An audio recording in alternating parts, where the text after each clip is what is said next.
With the state of today's economy, it is more important than ever to invest in products that last for years to come. As the seasons shift and get cooler, make sure your closet is stocked with durable layers that stand the test of time from American Giant. American Giant's clothes work harder and are wearable season after season. Their greatest hoodie ever made is made of the highest quality materials that are cut and sewn right here in the United States. So you're investing right back into your local community. Choosing American Giant means taking a stand for American manufacturing and hardworking Americans, something other mega corporations don't care about. From fleece to knit, all in a range of colors for versatile daily wear, American Giant delivers everyday pieces designed for everyday life. Feel the difference of quality made-to-last clothes from American Giant. Get 20% off your first order with code STAPLE20 at american-giant.com. That's 20% off your first order at american-giant.com with code STAPLE20. Welcome into another edition of the James Boyd Podcast. I, of course, am James Boyd, not joined by my typical co-host, my editor, Jim Aiello. He remains out for good, positive reasons. I'll let him share that whenever he returns. But for now, we have the legend that is Bob Kravitz here on the pod. Bob, how you doing? I am splendid. I'm legendary. Yes, you are. Around these parts, I would say so. And so I think we should start there because you've seen throughout your legendary career a lot of Colts football, but this year, them being 7-1, what's your just general reaction to that, knowing where they were just 365 days ago? Well, if you read me, which is your first mistake, I said they would win 7 games this year. Now I'm right at this current moment, but I don't see them losing 9 in a row. That's highly unlikely. I think what's made this such a special year so far is how surprising it's been. Nobody, and I mean nobody, thought that Daniel Jones could play at this level. And, I think we all had a pretty good idea that this was a decent roster, pretty good wide receivers, obviously Jonathan Taylor, Quentin Nelson, decent defense, just decent. It's funny. Back in the early days, Ballard used to talk about how it's not a one-man team and Andrew Luck it's not all about the quarterback. I got big news for you. It's all about the quarterback. This team was 9-8, 8-9, and now they're 7-1. What's the difference? They got a quarterback who can play. So that's where it's at. Absolutely. And I think that to me is kind of funny when talking about the situation the Colts are in, because in my opinion, Chris Ballard has been a quote unquote bad GM in the years when he hasn't had a quarterback, and a good GM in the years when he's had a dude. Look at 2018, their last playoff victory. They had Andrew Luck. Last playoff appearance, they had in 2020, they had Phillip Rivers. And now it looks like Daniel Jones will potentially end one drought, which is the playoff drought of the last 4 years, and also trying to get, at this point, a home playoff game. So now that we've kind of established that Daniel Jones, he's been great this season. I think he's been a top 10 quarterback, probably top 5. He's an MVP candidate, I guess, in his own right, because if you look at the best teams in the league, typically the quarterback is going to be somewhere on those betting lines when it comes to MVP awards. However, I would argue, Jim, I'm not sorry, Jim. I'm doing it again. I'm sorry, Bob. Yeah. That this is actually not a situation where the quarterback is top dog on the MVP ladder for a team. Oh. I would argue that Jonathan Taylor has been the MVP of the Colts so far and the MVP of this league. So you've seen him play at a very high level before. He was already a first-team All-Pro back in 2021, won the league scoring title. But it seems to me, and I'd like to hear your perspective, that he's gotten better. And so far, I mean, he's just been in the end zone every week, it seems like. And you never see that with the running backs. I mean, running backs don't age well. I believe this is JT's 6th year, if I'm not mistaken. And he is a much better, much more well-rounded running back than he was back in 2021. 2021, all he did was run. Okay, now he's blocking, he's catching balls out of the backfield. I don't know how many receptions he's got. It's in the 20s, and his high for his career is 40 in a season. So He has become a three down back. And in my mind, I agree with you. I think he's the MVP.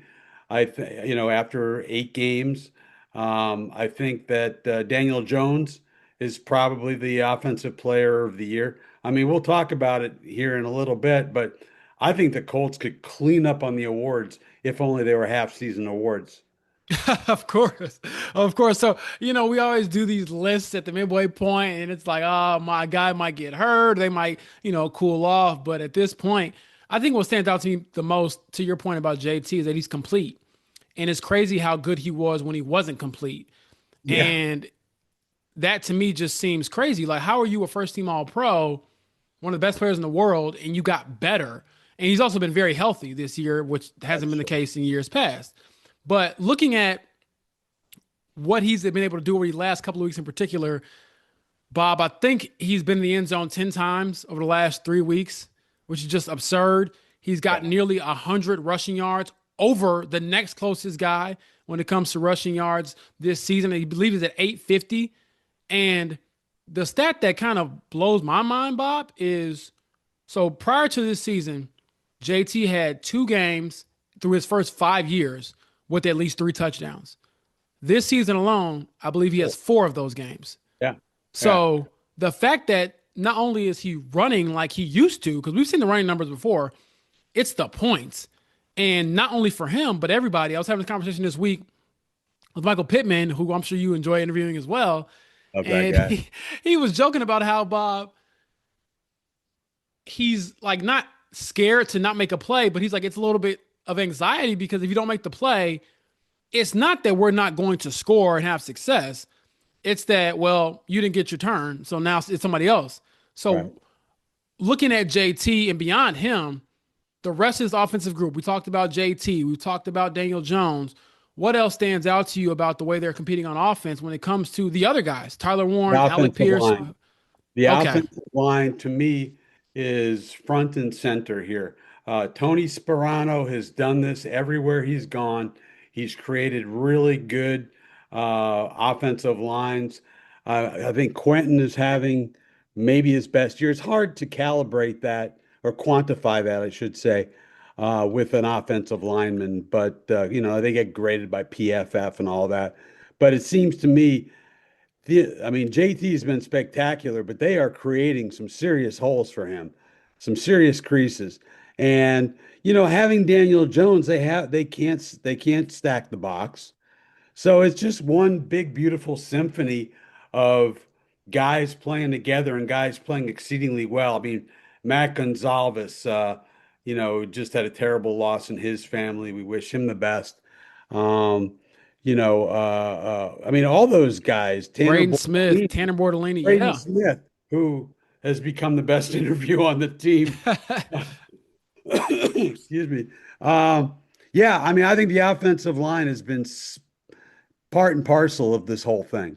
I'm glad you brought up Tony Sperano because I do think if you look at like an unsung hero among the Colts players and staff, it probably is him.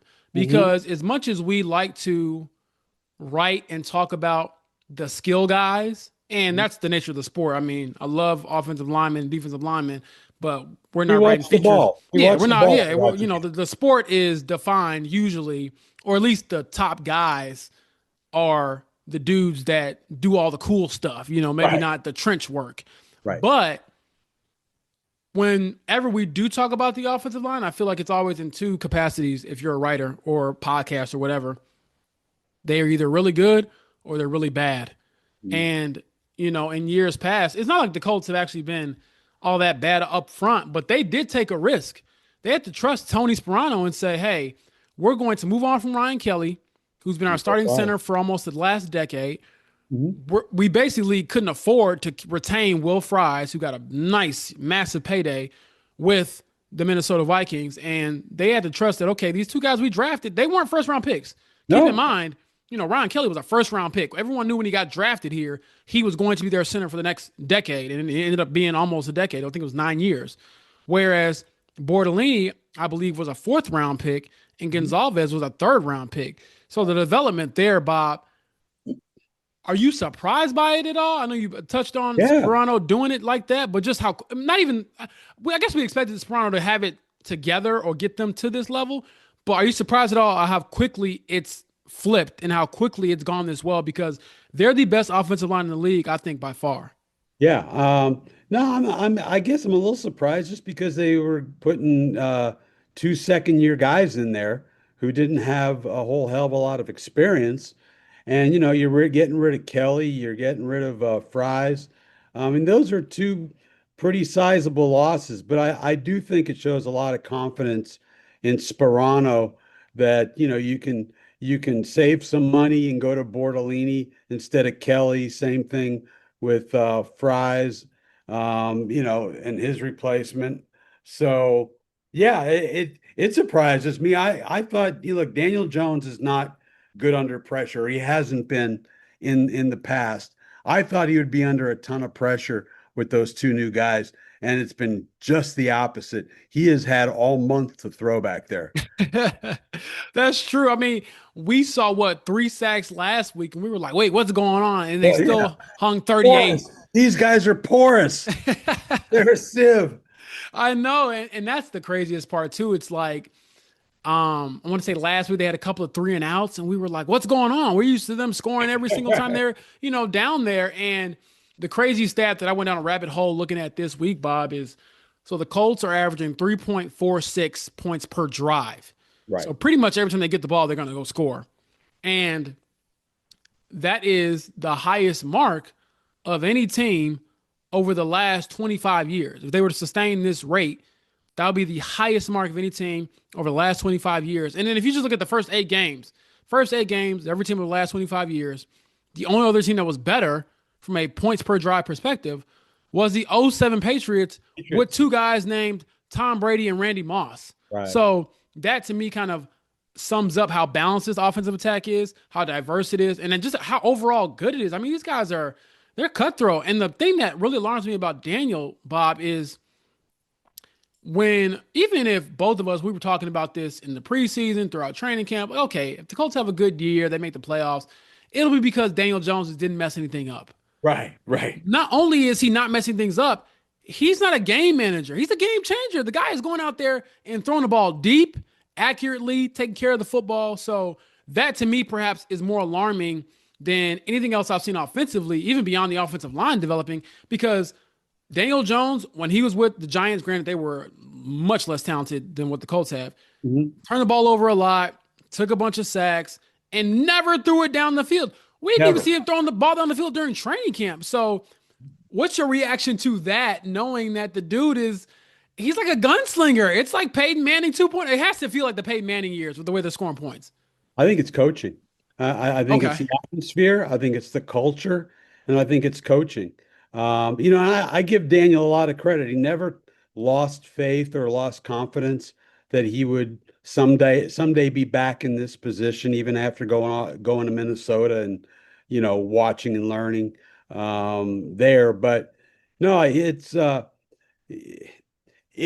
been awesome to watch him. I mean, very few guys have a second act as compelling as Daniel Jones. And, I did have one writer reach out to me after they signed Jones, because I was really down on the whole idea, like everybody else. Yeah. He said, give this guy some time back there and a running game, and he can be more than passable. And he's not only been more than passable, he's been freaking terrific. Yes. And that to me kind of underscores again how balanced this offense has been, because you really can't point at any player and say, oh, they've played poorly. JT, lights out. Daniel Jones, lights out. Tyler Warren, who we barely mentioned, he's probably a first-team All-Pro right now as a rookie. He's leading all tight ends and receiving yards right now. They line him up everywhere but like place kicker, it seems like, for this team. And to your point about coaching, because I do think Shane is in his bag, as the kids say. Like, he is killing it when it comes to play calling. Entering this season, there were a lot of lists and betting lines to say, hey, this guy is a top 5 coach to get fired. Right. Now I believe he's probably the front runner for coach of the year. So when you look at Shane and how he's developed, or really just how he looks with a real quarterback, in respect to him. How have you been able to see him blossom this season compared to the first two, where I think there were more questions out there about how real this guy is when it comes to being a play caller, a quarterback guru, whatever have you? Well, I had questions for a couple of reasons. One, they mismanaged and miscalculated on Anthony Richardson. Yes. Well, that's number one. And, I question whether he was a leader of men. He sometimes mangled the message when he was dealing with the media, when things got a little ugly last year with players, ripping one another for not being committed. I thought he was lost. But again, it's all about the quarterback, and he got somebody he can work with, and he's doing a phenomenal job. And I think he gets his quarterback whisperer card back after 2 years of 2 years of problems. Covering sports like football takes real energy, just like playing the game itself. Mito Pure gummies from Timeline are made for those who want to keep up, whether on the field, in the stands, or just living life. These are the first ever longevity gummies, powered by Mito Pure, Timeline's patented form of urolithin A. Backed by over 15 years of research and multiple clinical trials, they help renew your mitochondria, the power plants of your cells.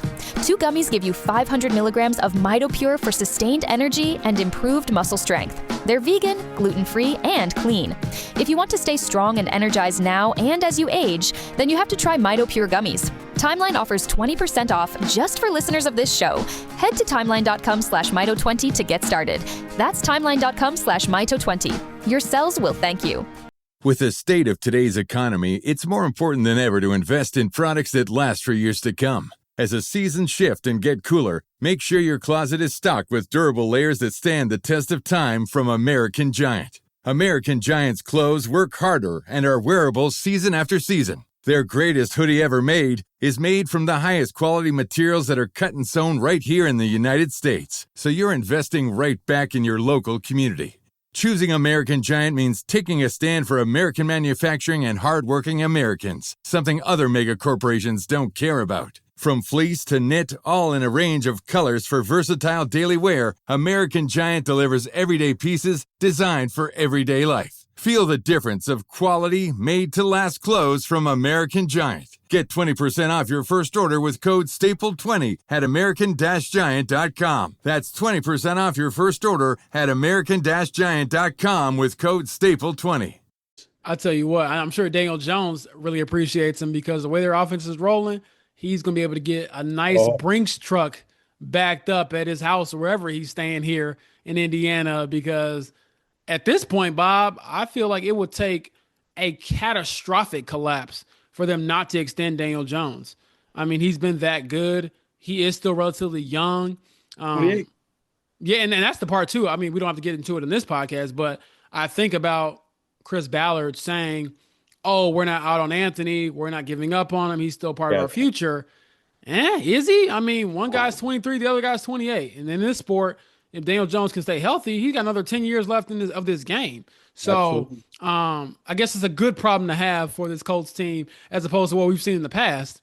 But speaking of problems, I do think this defense is problematic. For as much praise as we've given the offense, how potent they look, all the weird stats I can give you, points per drive, red zone efficiency, yada, yada, yada. This defense, although it's 6th in points allowed, only giving up about 19 points per game, 19.6, I believe, to be exact. They're also 25th in yards allowed per game with about 350. So do you think they're flirting with a little bit of fool's gold there defensively? And if so, do you think because of that, they should be a little more aggressive when it comes to the trade deadline, which is days away now, to bring someone in to perhaps help that unit? Let me take you back to 2006 when you were just a wee child. Yes, I was. Get my heart broke, by the way, by that Colts team that season. Did you? Okay. Yes, I did. As a Bears fan, the 2007 Super Bowl. Oh, yeah. Lord have mercy. Right. So the Colts were historically awful against the run in 2006 during the regular season. There was one game against the Jacksonville Jaguars at Jacksonville where Maurice Jones-Drew and friends ran for 375 rushing yards. Ooh, baby. 375. Ooh, man. And they were really bad. Now, on October 17th, I looked it up. It was near the trade deadline. It was kind of a quiet trade. It wasn't like going out and getting Hendrickson or Crosby or anybody like that. They went and got Booger McFarland. Booger McFarland, who everybody knows from TV, was one hell of a defensive lineman, a nose tackle, essentially.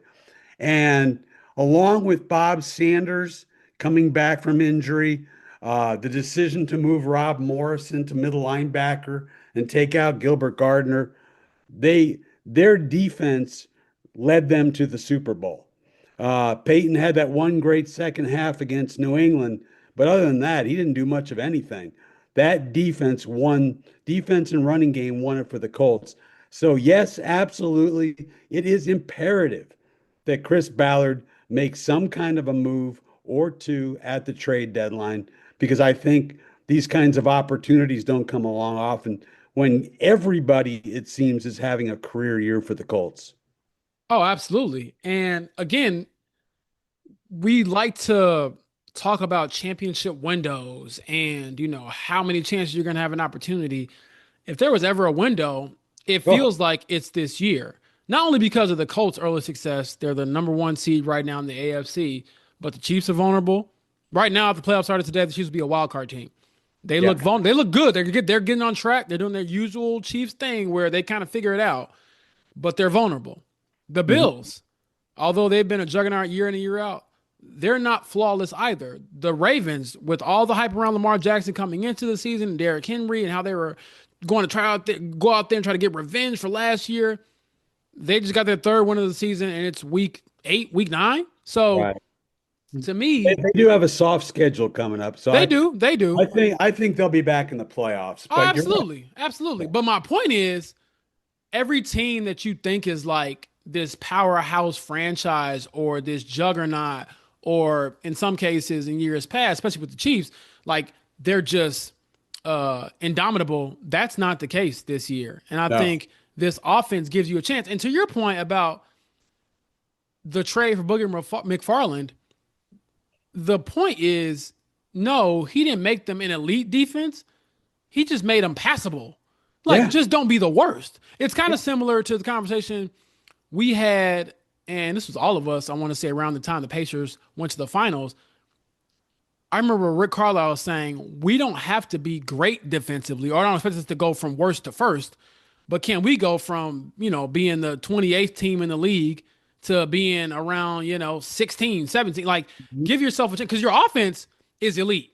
And every team's going to be inherently flawed, right, Bob? But you want to make sure that you're just not so flawed that it offsets everything else that you're doing, because, man, I don't know, you'd like to think that this offense will remain this potent for years to come, but you don't know. Right. You don't know. So I think you want to maximize that and capitalize on it for sure going forward. I think what they need to do is add, and this is difficult, but add an edge rush. I don't know where they stack up right now in sacks. I think they're pretty good, but teams are throwing the ball a million times against the Colts. Colts keep getting big leads. The number that scares me, I don't have the numbers in front of me, but 3rd down conversions against. They have really bad 3rd down numbers. If you know it off the top of your head, feel free. Yeah, I'm pulling it up right now. But yeah, the 3rd down numbers are not good. The last time I checked, Bob, they were 30th in 3rd down conversion rate, meaning that teams, I think it was about 47% of the time, basically 1 in every 2, they're picking up a first down against your defense, which is that can't happen on 3rd down. Right. And you'd think the sack numbers would be higher because of the frequency that opponents, they keep getting leads. When you're up 21-6, you can go out there with your hair on fire and make plays in their backfield, but they haven't been. They need a closer. They need Robert Mathis to come back, or Dwight Freeney. I mean, that's the kind of player.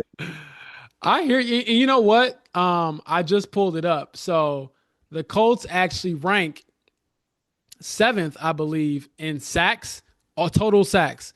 And actually they're tied for, I'm looking at it right here. They're actually, yeah, they're seventh, 23 sacks, Not tied for bad. seventh in the league. Not bad. But then if you look at sack percentage, which basically quantifies, okay, how many sacks do you get relative to how many pass attempts somebody's using against you? And you mentioned how much the Colts have basically been playing from ahead, 14 to throw. The Colts are 18th in Okay. sack percentage. So that's not all that great when you look at it from that perspective. Like the raw number is fine, Yeah. but you should be in the 30s with the amount of, pin your ear back opportunities that you're getting with this team. And so I agree. And I'm not, I mean, DeForest Buckner, he's been great. I do think that if you're looking at trade deadline acquisitions, you might be okay at cornerback. I know Jalen Jones will be back this week for Right. the Colts out there in Pittsburgh. So perhaps he can help you, get right when it comes to your secondary a little bit. But there are no reinforcements really coming for your pass rush. I mean, the guys that you have are who you have. And granted, a couple of them are banged up, but it's not like Samson Ebukam or Tyquan Lewis or those guys who missed last week's game have been like game breaking game changers throughout their career. I keep waiting for Latu to have that breakout game and Yeah. waiting and Yeah. waiting, and waiting. I mean, his grades are always good. His numbers, his uh rate of getting close to the quarterback Yep. praise, all that. I mean, pretty good. He's getting close, but he's got to close. He's got to close. I think Quiddy Pay, he's to me for a first rounder, he's been disappointing, Yeah. but I think he's just a guy. I think he's a guy you can win with, but I don't know how far you can go with him in a critical situation. I agree. And the last thing that I'll kind of, pivot to is, despite all of the things that we've kind of talked about is how they can upgrade, which it sounds like from what I, just have the conversation with people around the building, like most teams, you're trying to get better at the deadline. And I will say it's not like the NBA trade deadline where, stars are moving left and right. NFL is a little bit different, but the one thing that I kind of think of is we kind of criticized, not kind of, I know I flat out did. I criticized Chris Ballard for years, Bob, for not being a little bit more aggressive when it comes Yeah, to the trade deadline and things of that nature. However, he coming into the season, he was a different person. They were more absolutely. aggressive in free agency.